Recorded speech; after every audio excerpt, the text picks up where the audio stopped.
get to our second last panel for the day.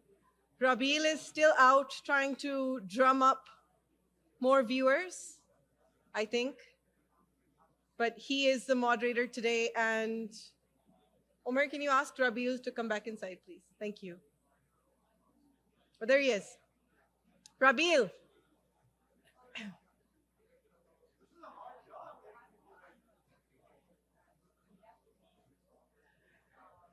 Rabeel, are you trying to claim that people don't want to listen to the next panel? Will you make it exciting? I've asked Rabeel to ask everybody what their least favorite investment is. I don't know if he's going to go ahead with that, but I think we should get started though. Yeah. So I'd like to invite Rabeel on stage to please introduce his panelists. Welcome everyone.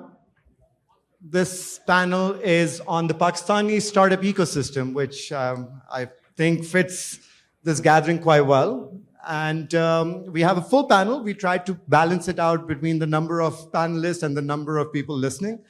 I think we've done a reasonable job there. So we're going to try to make this as helpful as possible.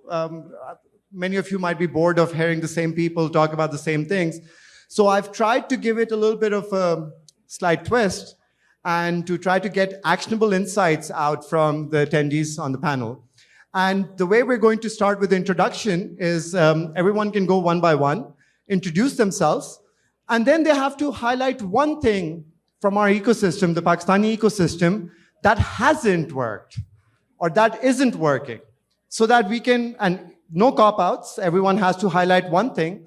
The reason for bringing this out is it's about time that we learn lessons from the last few years of investing capital, of building teams and building startups in the country. And then I have one specific question for each of the panelists. So to start off with, Imran, do you want to take it off?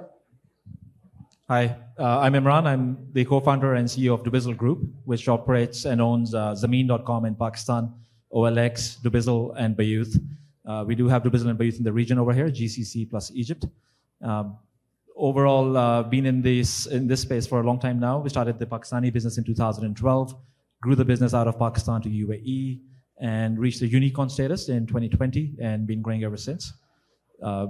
I guess I get no points for stating the obvious things that haven't worked in Pakistan. I would say the political challenges Pakistan has and how that affects the perception of the country and also the macro as well. Not just the perception, so it impacts both the sides.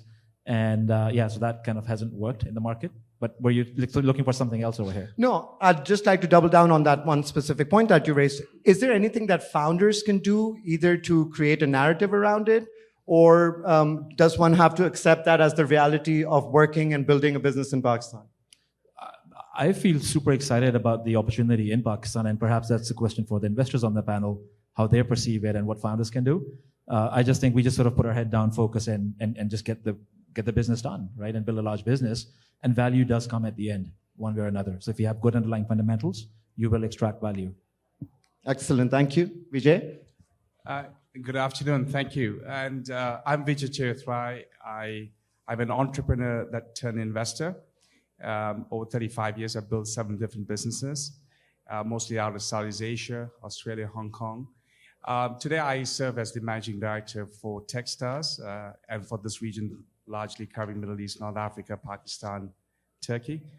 And at TechStars, we are primarily focused on, as an accelerated investment company, pre-seed tech and tech-enabled companies. Today, we have 4,000 companies in our portfolio and investing about 800 companies this year as we look into 2024.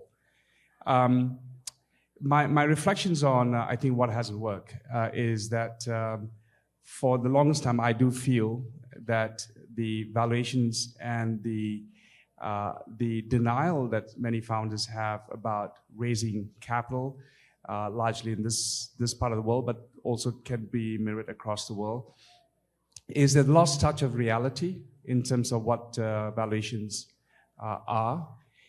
And obviously the last 2 years, needless to say, has gone through a very difficult, brutal time for many founders. But in a way, I'm relatively happy because it's really resetting the watermark, what's more realistic in terms of valuation and raising capital. That does not mean it's a good scenario for many, because the music has stopped in terms of easy, free-flowing money. It just makes it more tougher and harder. And so I think one of the things that I've been professing, coming from my entrepreneurial background, is really focus on building sustainable companies with hard unit economics.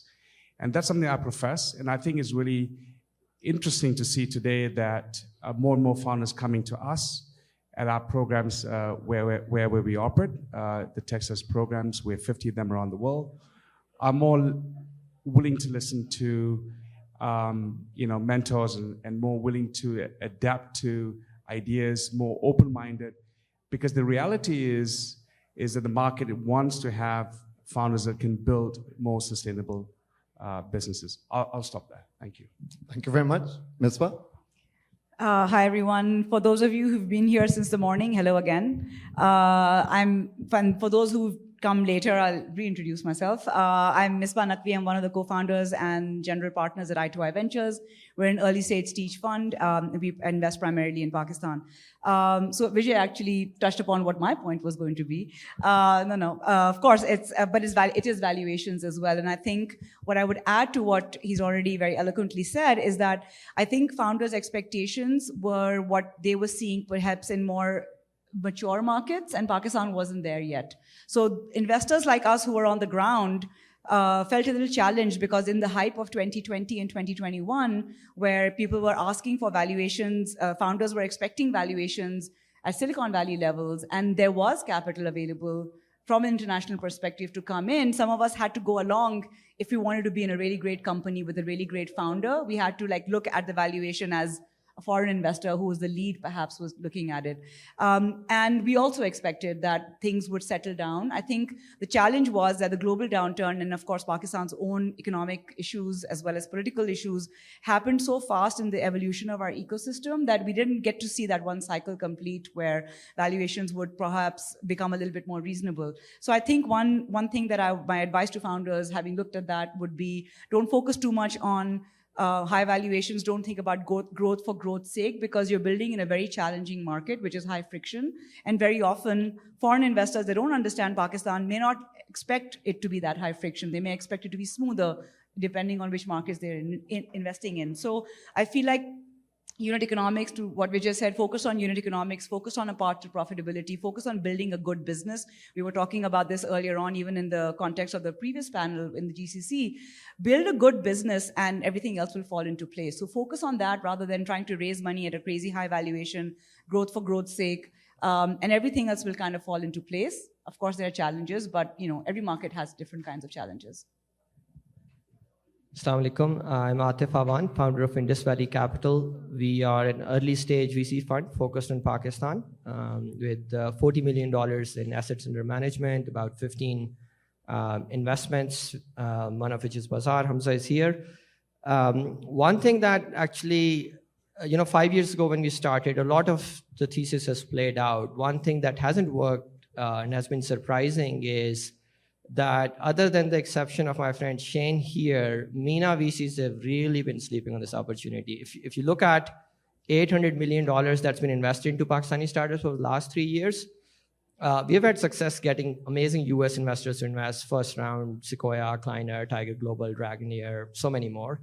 We've gotten folks from Southeast Asia, Wavemaker, but again from MENA, if you take out, Shorooq has been very active investor in Pakistan. If you take them out, I don't think even other MENA investors combined are $20 million of that 800, maybe even 10. And I think that's something, given how close we are, there is, regional affinity, religious affinity, they should understand the cultural opportunity in Pakistan. It's a large market.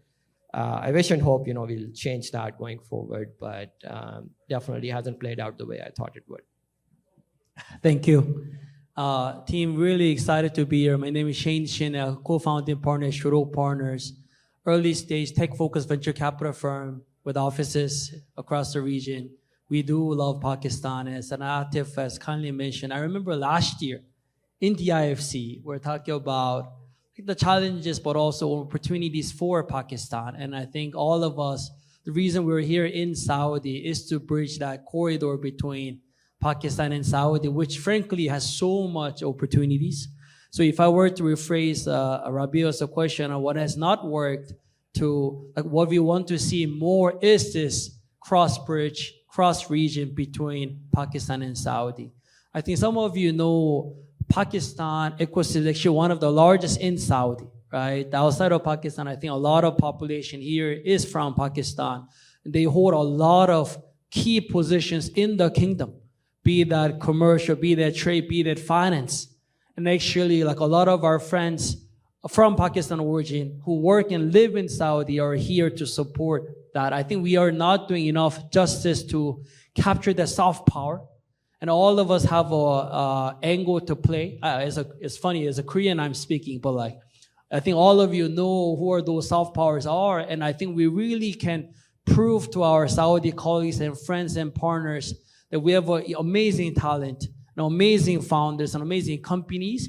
And we perhaps just need some of your help on bridging that gap to Saudi, which this is the first of that, many more to come. I think we need a lot more, and I really give kudos to Ali and the Paklaunch team. As someone Korea who lives in Saudi, I've never seen such a large international event from one country in Saudi. And I know it is so difficult to pull off an event here. So really kudos and really amazing for all of you to be here. And hopefully you enjoy and thrive in Saudi ecosystem. Hello, Assalamu alaikum. I'm Hamza. I'm one of the two co-founders of Bazaar Technologies. We're a Series B startup based in Pakistan for Pakistan.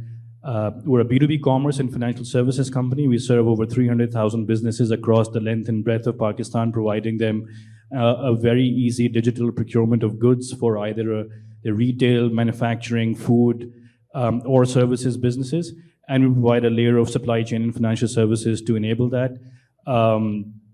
For me, I think the one thing that hasn't worked as well as I would have hoped for is the amalgamation or organization of local equity or local investments into startups. I think Aatif mentioned there is a dearth of MENA VCs in the total of investments that come into Pakistan. I think even a smaller amount is what was a local origination of capital, whether it be large family businesses, state-owned enterprises, financial services, investment firms. And I think it's due to two things. One is the appetite for risk and a limited understanding of what technology can do in terms of the extremely large opportunity that exists in Pakistan. So I think we need for that to really materialize in a big way. Because if you only rely on the dollar equity coming into Pakistan to finance startups, then you'll always be subject to global macros, currency devaluation. If, for example, the investment or IRR requirement was in rupees, then the conversation would be very different. I think we all collectively have to do a little bit more in convincing the local equity, local markets to think of this as a risky bet, but potentially very profitable and large bet in the long run. Hi, everybody. My name is Kareem Aziz. I work with IFC's venture team based out of Cairo, but focus on fintech investments globally. For those of you who are not familiar with IFC, IFC is a member of the World Bank Group. We're one of the largest emerging market investors in the world. On the venture space, we invest around $1 billion a year in directly and indirectly in venture funds and direct venture investments. We have over 150 companies in our portfolio, direct investments, and 75 GPs or funds that we've invested in. Our history in venture and emerging markets actually started back in 2008, 2009, and we have a kind of a deep track record of seeing kind of how this plays out. And while the industry in Pakistan is relatively nascent, the past 2 years were definitely an anomaly and not necessarily the reality of what we expect to continue on. And our mantra within IFC is actually that tech is the new macro. I've been hearing a lot from talking to a lot of the entrepreneurs here that it's very difficult, the macro conditions, it's very hard to find investors that can come in. But I think we've proven in our own portfolio that if you have a solid tech-based company with a very good product market fit, addressing local needs, that you could actually develop a company that withstands or hedges the macro risk in the long term. So one example is we invested in a company called Fawry in Egypt. Back in 2012, there was no government. The currency was at $6 £6 to the dollar. Today it's at 60, and yet we made a 10x return on a US dollar basis. So there's a lot of opportunity, and there's a lot of examples of if you are focused on your market, you can actually the payoffs will be significant, particularly in the technology space. What hasn't worked in the space in Pakistan, I'll be a little bit provocative here. I think as a good venture investor, you have to be able to sift through the hype and the reality. And in Pakistan, I think the hype meter, in my opinion, somebody who covers over probably 15 or 20 geographies carefully, has been at the highest in any other market. So great entrepreneurs can sell anything, can sell, sand in the desert. But when you look at the realities of what they have underneath the hood, I think there's been a big gap. And I think it's important for us to now, the hype is great, but now let's start focusing on the realities of the market. That would be what I would. Thank you very much. For those that aren't aware, I'm Rabeel Warraich. I manage a fund called Sarmayacar, which is an early stage investor in Pakistan as well. And my contribution was going to be similar to what Hamza raised, which is there hasn't been enough unlocking of local capital, whether that's from broad-based participation of big family conglomerates, corporations, but also in terms of state owned assets like pension funds and so on and so forth. If you look at Indonesia, even very small allocations toward private equity, toward venture capital has gone a long way in equipping local fund managers and also for direct investing in startups. That has helped them sustain rather than rely on foreign capital coming in to prop up whenever there's a funding winter like we find ourselves in right now. Okay, so I'm going to actually come back to you, Kareem, as someone who really has been involved in emerging markets from the very beginning of emerging market VC investments. What are the parallels that you see between different markets and Pakistan? As an ecosystem, have we missed the boat in some cases? Can we position ourselves better moving forward, given that you've seen maybe more than half a cycle that we've seen in Pakistan? Yeah, so I think it's important to put into context where emerging market venture capital as an asset class started. And that really only started back in 2008, 2009. Quantitative easing policies in the United States started to come in. There's excess liquidity coming out of large markets. Sequoia only started its China fund back in 2006. So China and India were really the first emerging markets that the venture capital funds out of the United States started to focus on. You saw a little bit of spillover into Latin America, but it really didn't take off until post 2009 when you started to see money start to flow out.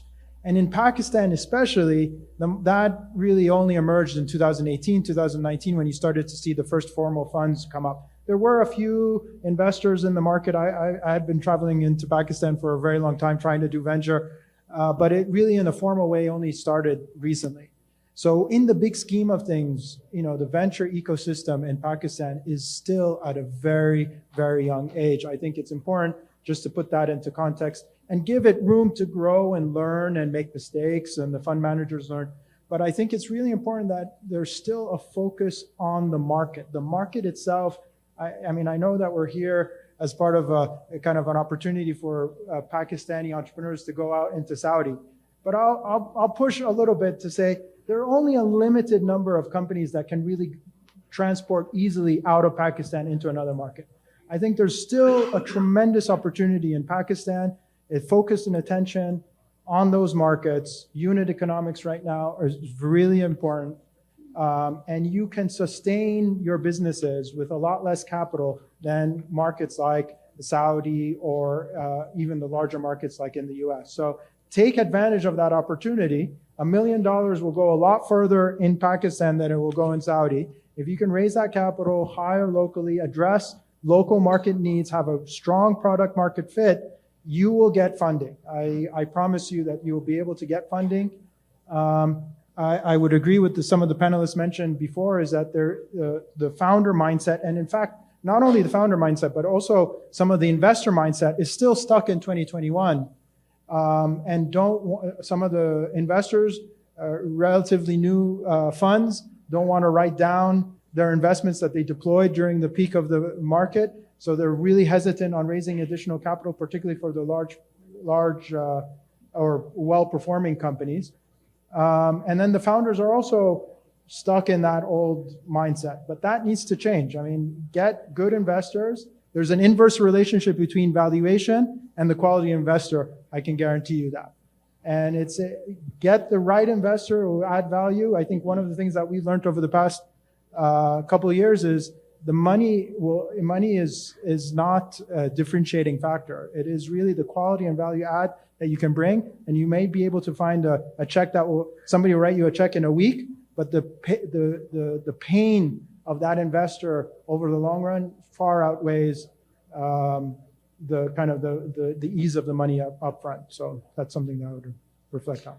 That's very helpful and sets the stage for the next question that I had, which is for Imran, and sticking to the theme of expanding beyond Pakistan's borders. As one of the standout examples, Zameen, and Dubizzle, OLX, EMPG, you ventured out after consolidating in Pakistan, went to 13 markets. I understand now they've been rationalized to 7. How does a founder even make that decision? Like, what's the framework to use to think about expanding outside or consolidating and focusing on a market? And can investors or VCs help make that decision? Sure. So maybe there's a little backstory to this. Zishan and I founded the company, but before that we had a startup in England, and that was quite successful. We moved to the region, UAE, back in 2005. And as young millionaires having our own business, doing 70% EBITDA margin, we thought we could do everything. So, there was a sort of Superman ability which we had, and we got into 10 different businesses. We had a gym, we had an air filter company, we had an ice cream shop. And in that era, we also started Zameen in Pakistan and Bayouth in the UAE, being funded from the cash cow we had, the core business. Fast forward to 2012, nothing was working out. And because we didn't have enough focus, we realized we needed to focus, and that's when we focused on Pakistan as an opportunity, Zameen.com, which had organically grown to a decent, reasonable size in terms of traffic. And at the same time, a year after that, when we really wanted to focus on that, we did sort of have an opportunity for the third brother who was in the US, in Austin, who decided to come over and drive the business in the UAE. Ever since, I felt, back in the days, we felt that we needed like 10 of us to do one country only. So it takes a lot. It takes a lot of management bandwidth to operate in one country. And we were lucky to have this brotherly sort of trust as well, trusting each other's abilities and also being there for each other, let's say, when things were not working out. And on most days, things did not work out. Having said that, I think just to put this into context where we are today, we did actually acquire more businesses than we should have, so we did make some mistakes. UAE has grown fantastically for us. Pakistan is a focus country. Saudi is a focus country now, and we're also number 1 in Egypt. But there are some other countries which did not work out so well. And that was because it takes away a lot of management bandwidth, even a small country. It takes away a lot of time, a lot of effort, and not just founder-level management. I'm talking about your sales heads, I'm talking about your operational heads, HR, all functions. And secondly, every country has nuances, so you do need a lot of tech. We have the same stack running in all of our geographies. Despite that, it does require a lot of customization for the local nuances. And that takes away tech bandwidth. And thirdly, you do need a lot of capital for this. The first time we sort of pitched, we're going to expand in Saudi, we got zero value from investors because we didn't have anything in Saudi. So you do need to build a very, very solid business, and then you do need capital. If that's available and you think there's a good opportunity and a new market you can enter, then do it for the right reasons. My final comment, I don't want to sort of hog on to all the time here, but my final comment would be don't do this or do it because you feel investors out there are not perceiving Pakistan to be a great opportunity. Do it for the right reasons. If you think there's a good model and a market fit and a tech fit as well. Because we've learned this over the years, how much value do investors add? Good ones add a lot of value, but the bad ones actually detract a lot as well because they are driven by the herd mentality which you see among some investors. And if the market is moving in one direction and Pakistan's perception is not where it should be perhaps, or let's say there's a down cycle, 4-year down cycle, which is typically followed by an up cycle, they're probably more geared towards the short term. And I think if one just focuses on the business, does it for the right reasons, then it works. But don't just do it because right now, today, you feel or your investors feel that Pakistan is going through a tough time. So I hope it helps the founders. And yeah, there's a lot more mistakes we made over the years. Happy to share those in due course separately with you guys as well. No, excellent. I love that suggestion. Find siblings that you trust and are capable. So on the same theme, Shane, you've seen and invested across a few different markets. How do you rate Pakistan in terms of the difficulty of execution there? And maybe also readiness and maturity of the founders to execute against that? Well, every founder is different. But I do believe, at least the founders that I met from Pakistan, actually they're extremely operational savvy and very focused and strong will. So the resistance is there, which I really believe is one of the key strengths. So I think for Pakistan founders to focus and operate in Pakistan, I think is great. Now, as a regional investor, sometimes where I do challenge is, okay, you do well in Pakistan, okay, what's next?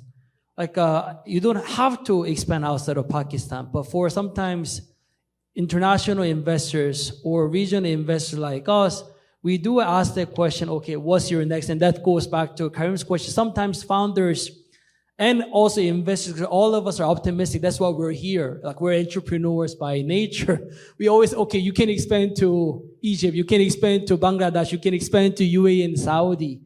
And that does become a distraction. And I also made the same mistake.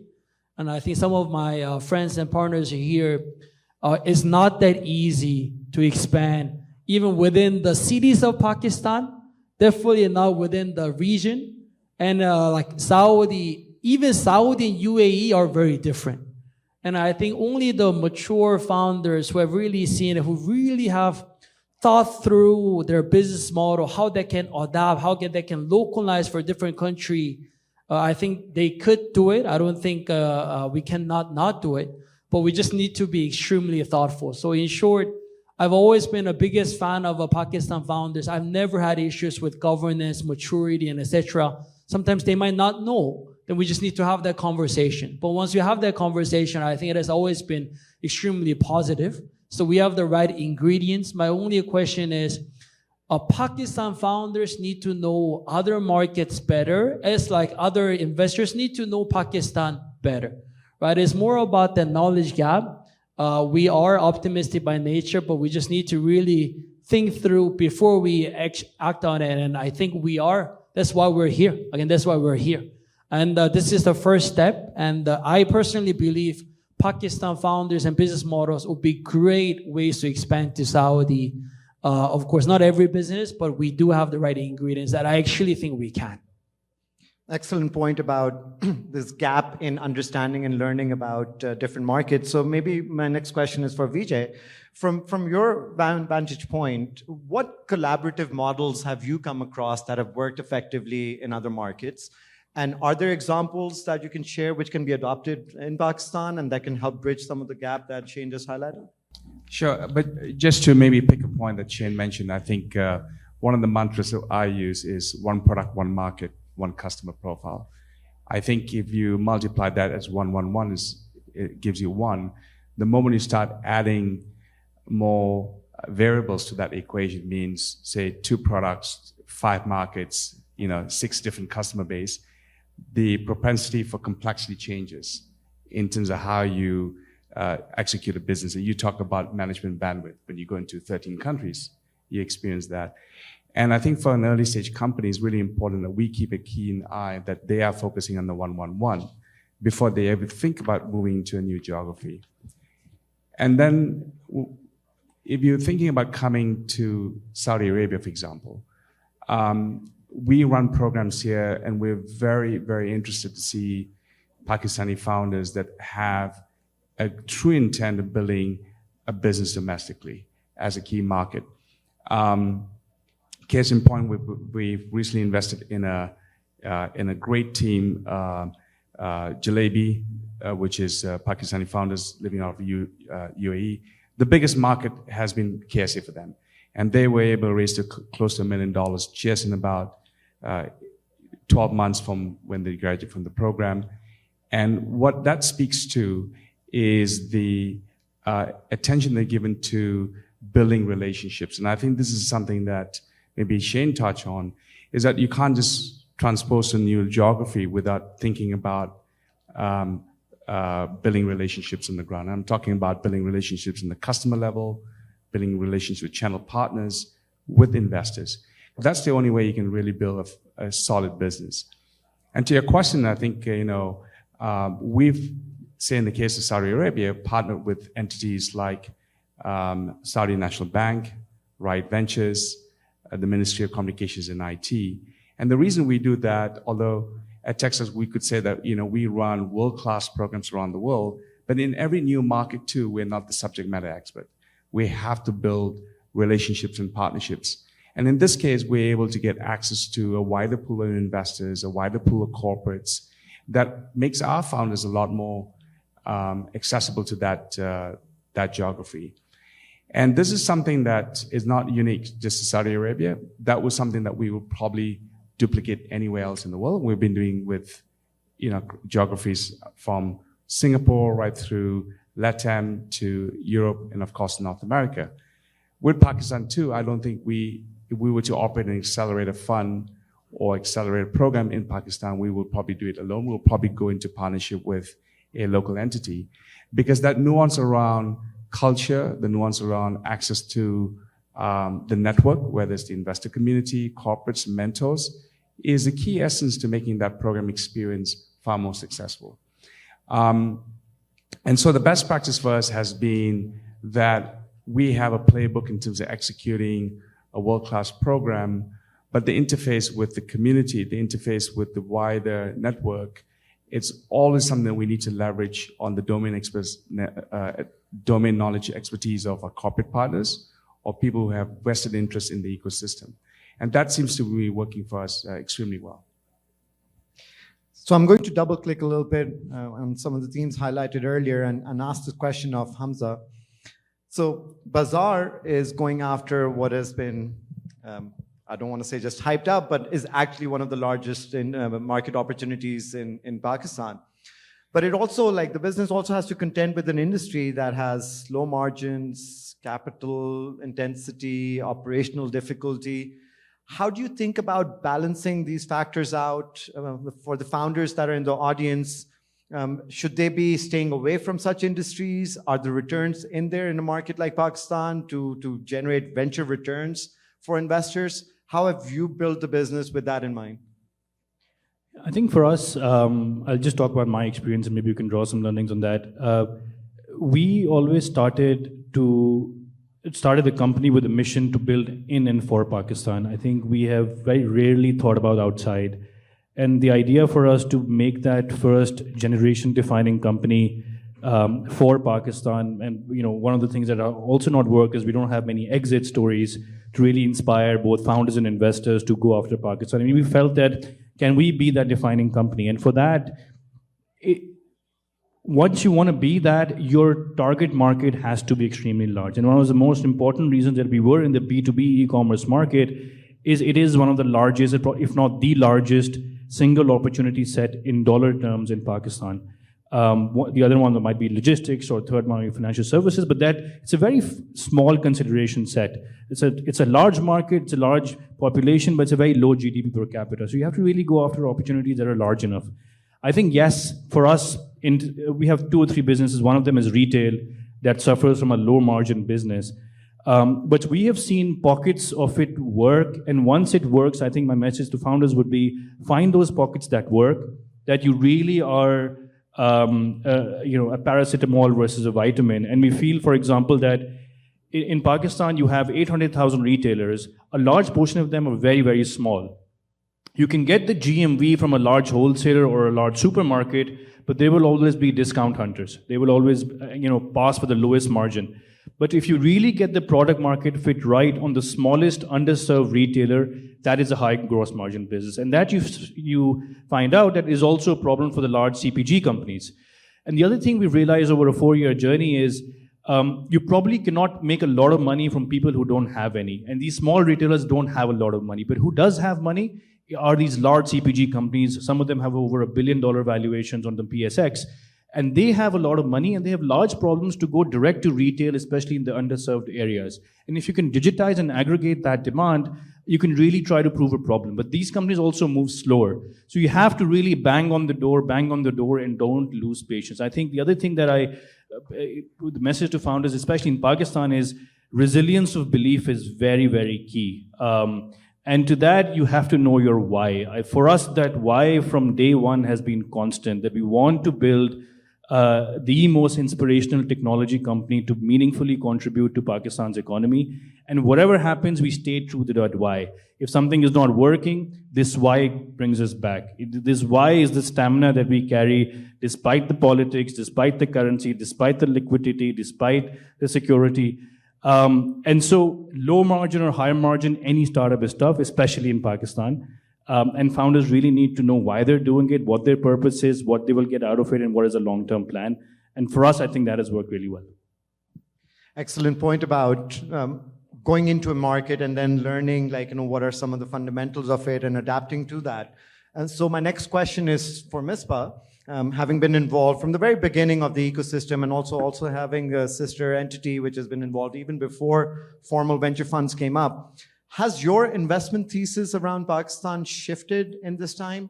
And if so, are there structural reasons for it, or was it just based off of learning and experience of investing in certain spaces and realizing that that might not work? Yeah, I mean, just the other day, my partner Kulsum and I were just talking and reflecting back and saying, we're not the investors we were 3 years ago or 4 years ago. And I think that's part of the game. That's the job. You have to understand what's working and what's not working. And so, yes, our investment thesis has evolved, but I think the basic core thesis has not changed, which is we're investing in bold founders that are going after really big opportunities in Pakistan. And I often use this example that, we're never going to invest in a pizza making robot. That's not our market. We don't need to.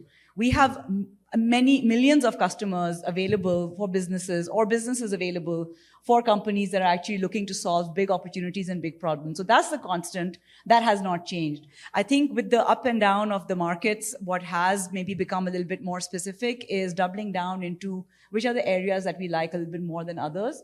And not to say that, you get on the crypto bandwagon and then you get on the Web3 bandwagon and then you get on the AI bandwagon. But just to understand, in the Pakistan context, be flexible around where you see the opportunity being in terms of these large spaces that founders that we invest in are looking to enter, problems that they're looking to solve. So I think what I would say is maybe some of the structure aspects of how we look at investments may have changed.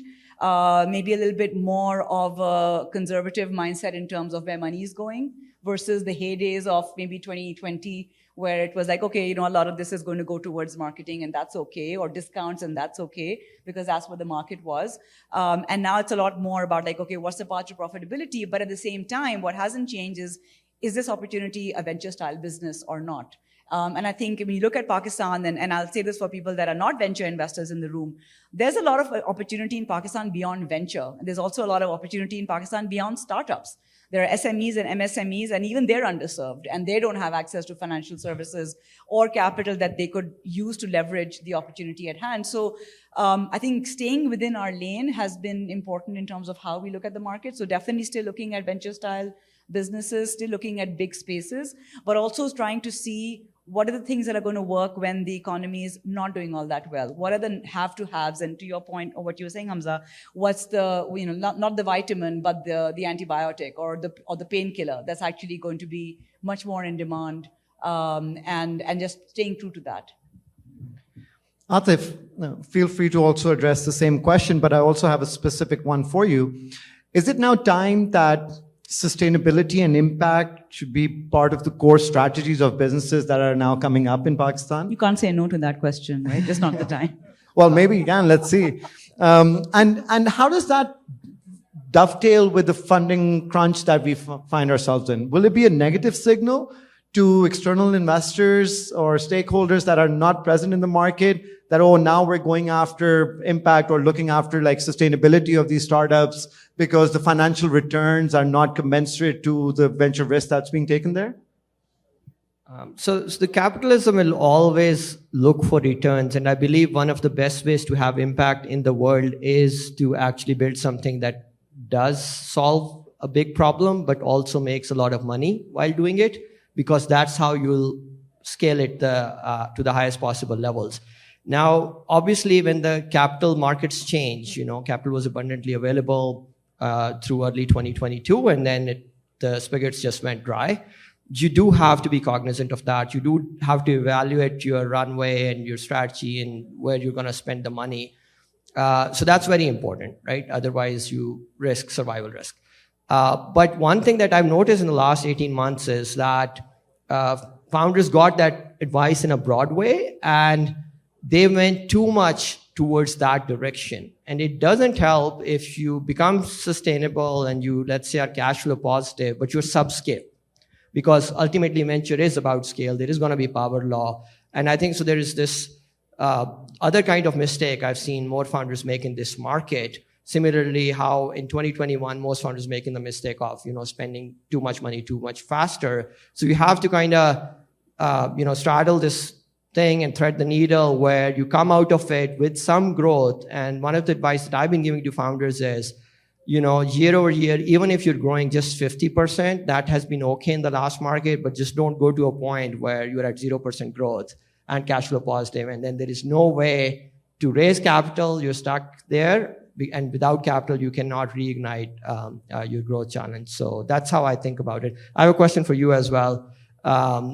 So Pakistan is one of the largest food producers across multiple categories. And it's also one at the highest risk in terms of climate change. You've seen that with the floods and all. And I know you've thought a lot about it. So would love to hear how you think about that opportunity globally. There is a lot of capital flooding in there. What can Pakistani founders and VCs do to capture that and play a part in Pakistan? No, very topical question these days, and what I've been sharing with some of the attendees here and also in Pakistan, it's almost easier to raise for a climate fund right now for Pakistan because the case is very clear. One of the 10 most affected countries, extreme climatic events happening, of course, rising temperatures, but also floods and so on and so forth. What we haven't seen in Pakistan was the emergence of a pipeline of opportunities that also justified having a dedicated vehicle for it. Almost to the point of we weren't doing enough greenwashing. But now all of a sudden, because it's a little bit more topical and investors are open to hearing more about the climatic impact of building a startup, we're seeing more and more companies come out and share some of their stats around how they're helping mitigate some of the emission factors and so on and so forth. So the way we're thinking about it is there's a set of opportunities that clearly check these boxes of addressing the climate challenge, but at the same time having viable business models so that they can be sustainable and can also generate returns. Also for investors that look at double bottom line, triple bottom line rather than just one.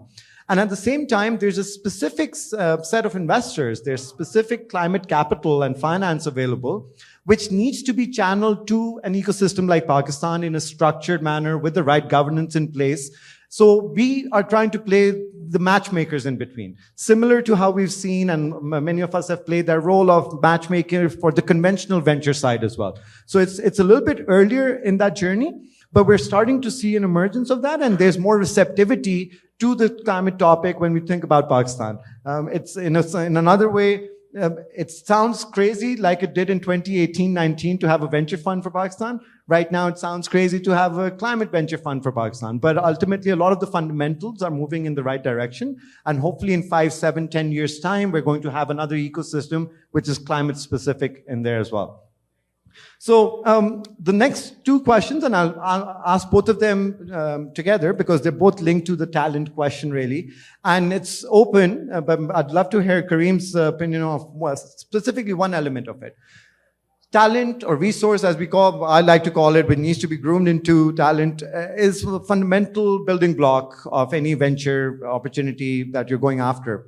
But when we think about the stage our ecosystem is going through right now, you have senior managers or like founders, C-suite execs of startups that might be going through the first cycle, this might be the first time that they have to make those tough decisions. They have to maybe decide on what scale they want to operate at, lay off people, or be constant search for capital to be able to keep those teams together.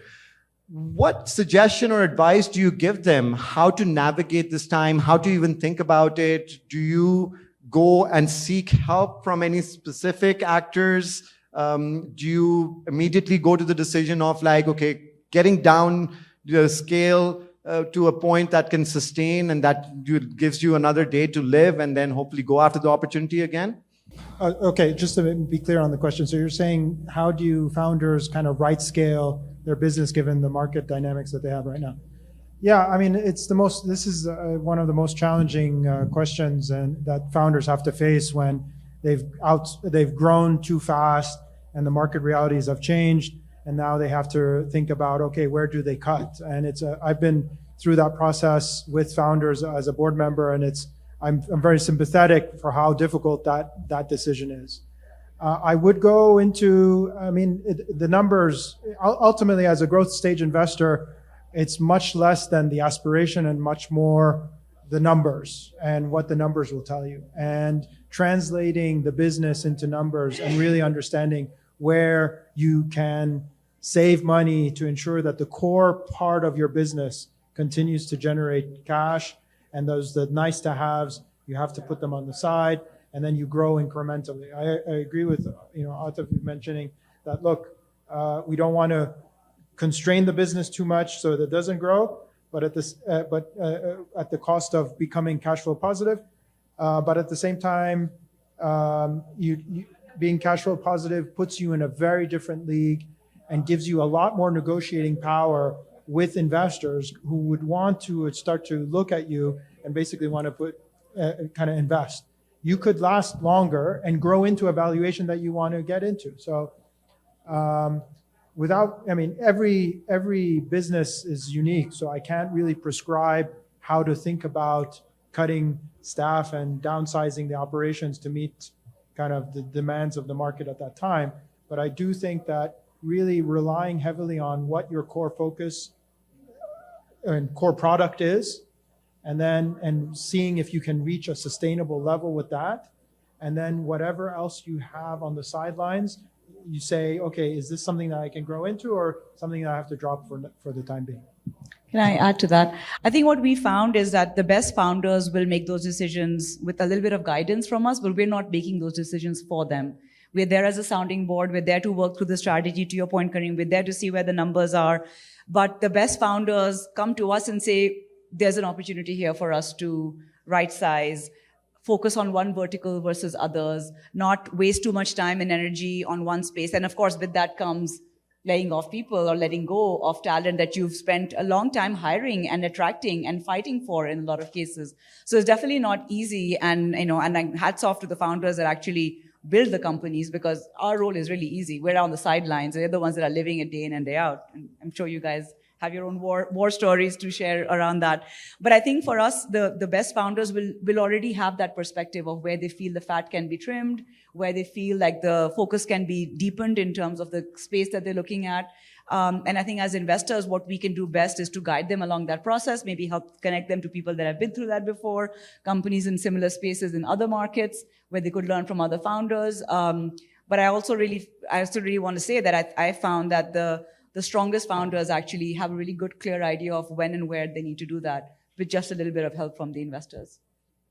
I'd love to get perspectives of the two operators on the panel as well, Imran and Hamza. What strategies have worked for attracting, retaining, training talent in Pakistan? Are there any takeaways that the founders in the audience can hear from you, which help them prepare better for what they're going through now, but also start to move the needle when it comes to talent in Pakistan? I think thankfully, while we can say that the hype cycle really took off and now we're at the low end of the hype cycle and Pakistan might be tough or the exits aren't there, liquidity is hard to come by. I think one change that is irreversible in Pakistan is that new talent, especially fresh graduates or even like junior talent who has worked a couple of years in any startup, whether it be Bazaar or any other amazing startup that we have and my colleagues, They genuinely believe that this is a better way of working.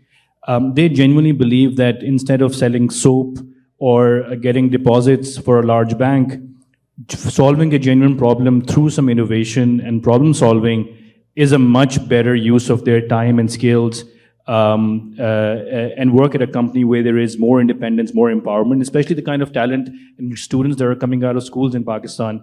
They prefer that. So I think talent attraction and retention is way easier now than it was when we were first starting out, when people were, fighting with their parents, debating a Unilever internship versus a Bazaar internship. The other thing we've seen work well, especially in retention, is resonating with the mission of the why that I talked about for founders as well as employees and investors.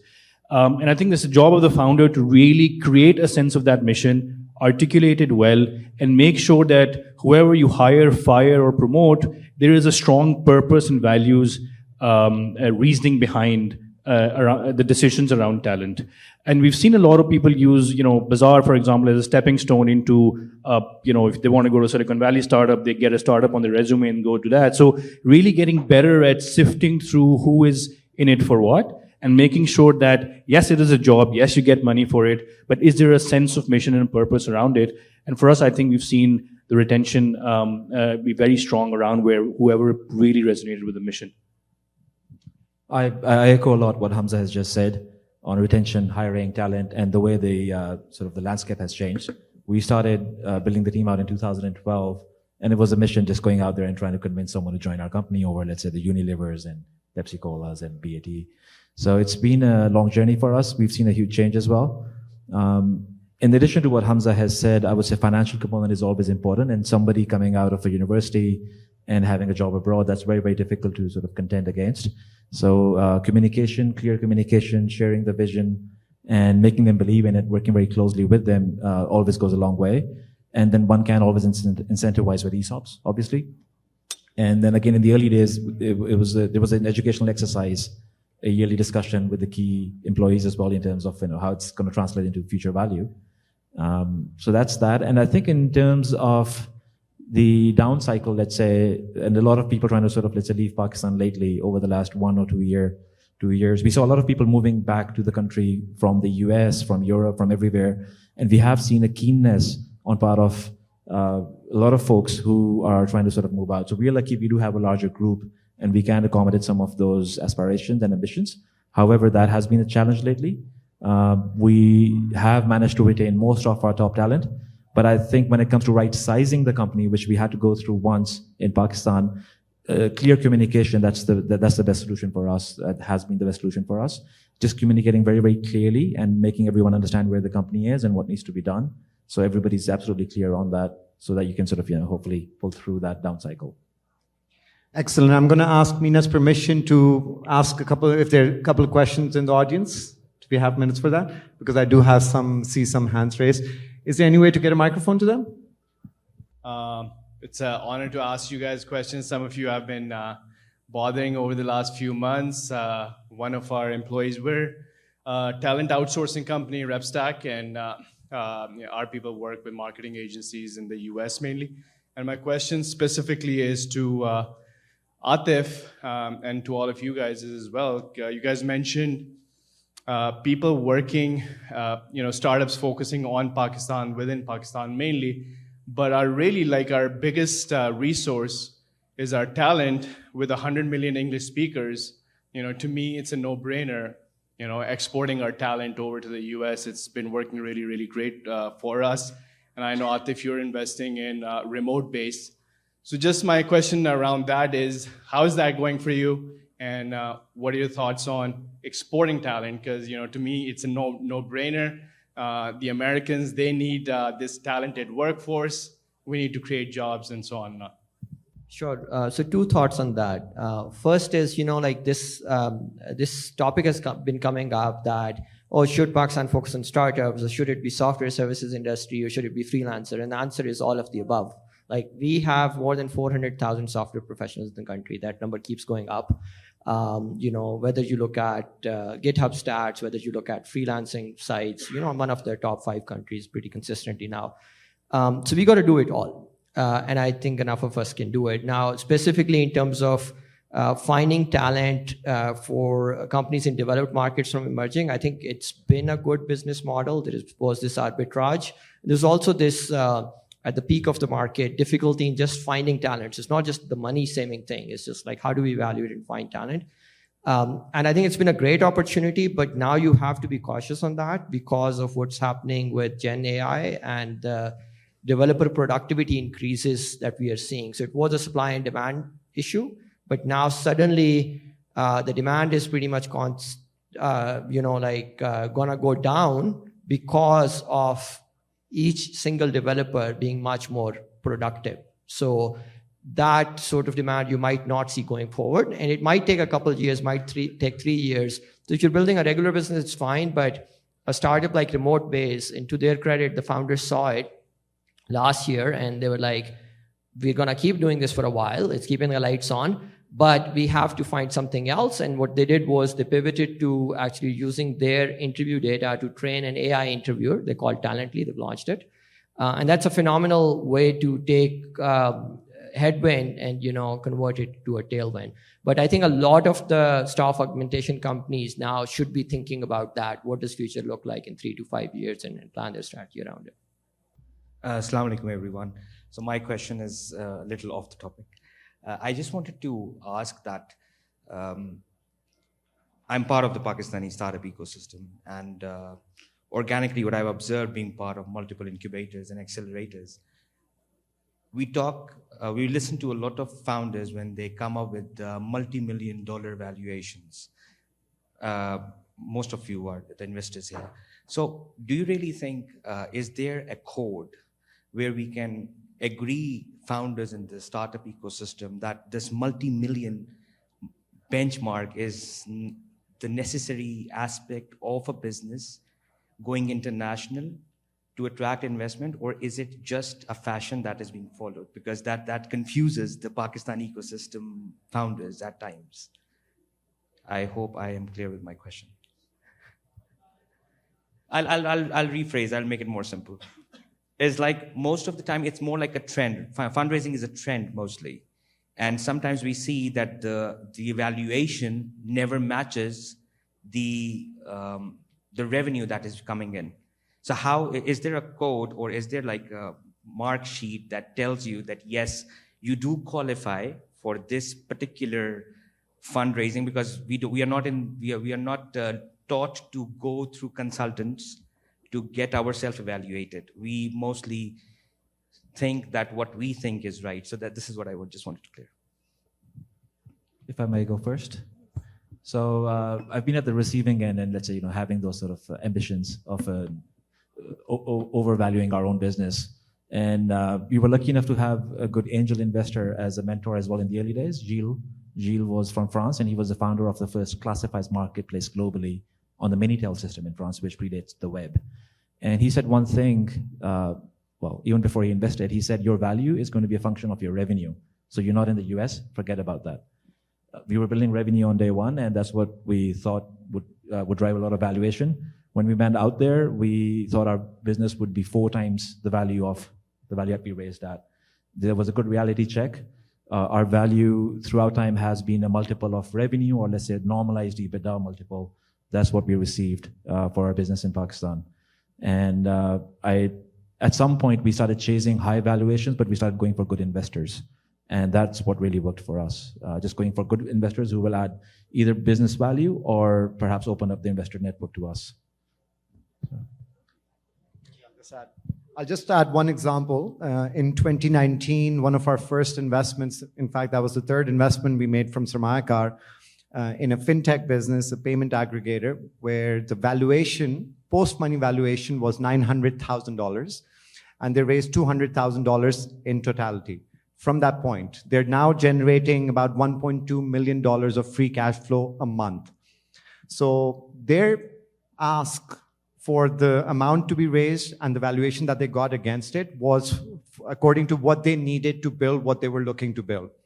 They didn't need to raise beyond that. They became cash flow positive soon thereafter. Now, if I ask you what's the valuation an investor would put on a $15-16 million net profit business a year, it's going to be much higher than what that original valuation was. And they learned the right way that it didn't matter what the valuation was at that point. They had to keep an eye on their dilution, which they didn't dilute themselves overly at that point. Over time, they got the incentive, they got the ESOPs approved to incentivize the right people, but kept building, kept using the cash that they were generating. Now, the valuation is such that even we would argue for a higher valuation for any other investor coming in because you have something to back that up with. So valuation, round sizes are not the end. They are sometimes taken as a benchmark to gauge how well you're doing as a startup, which in my opinion is incorrect. So it should always be built upon what is there fundamentally of value. Where can you take that valuation to eventually? Because that's the only time valuation matters at all. Just wanted to say one thing. I think Rabeel already mentioned the amount you want to raise should really be a function of how much you need. But I feel because of the fashion, we sometimes get into this habit of celebrating our own dilution. Like we really make it so public. I want to celebrate my amazing dilution that I just got in a very good PR way, which frankly our region is very, very good at. So sometimes it is really funny. And the more knowledge, like there are a few ways to value, right, fundamentally. Everyone knows the DCF, honestly, in our industry doesn't really work. So please never, ever get the third-party valuation. Honestly, investors don't even open. Like we just understood you just wasted a lot of money, so don't do that. And it's just not good use of your capital. Second, the comms people in this room, we understand the comms quite well because generally we look at hundreds and hundreds of businesses from Pakistan. So if you talk to like a lot of them, you kind of understand how the market is forming. And I think it's important for the founders who want to fundraise actually get a good idea of that. Otherwise, again, the easiest thing for investors to do is just pass from the valuation. It doesn't make sense, or people might drag you for a long time, but like they will not invest. So like that is also important. Another way to think about it is at exit. Generally, again, experienced investors kind of have an idea what in the great scenario, what's going to be the exit look like. At least at Shorooq, I do try to look at, okay, like exit valuations are not a start of fundraising valuations, right? People might give you multiples on the revenue, but at exit, we're going to give you multiples on the EBITDA. So it's very, very different way. And we're not like US where you have Facebook, Google, who will just buy you at DAU or MAU. Like we really need to give a clear answer, at least that's investors also, it's their job to figure out what's going to be the exit look like. And if I were to drive some multiples on the return, how would that look like? I don't think investors, we're all too busy. You guys are all too busy. We don't spend enough time to really articulate why. But just answering some of these questions will help you triangulate that art that you need to get to. Can I just add one? So you've heard, I think, there is the fundamentals, right? How much you're willing to pay, multiples on EBITDA or revenue. But there's also something that you have to deal with, which is market dynamics, and that is supply and demand. Essentially, opening up your cap table is basically opening up for investors' demand, your company, vis-a-vis with the market. What other options do we have?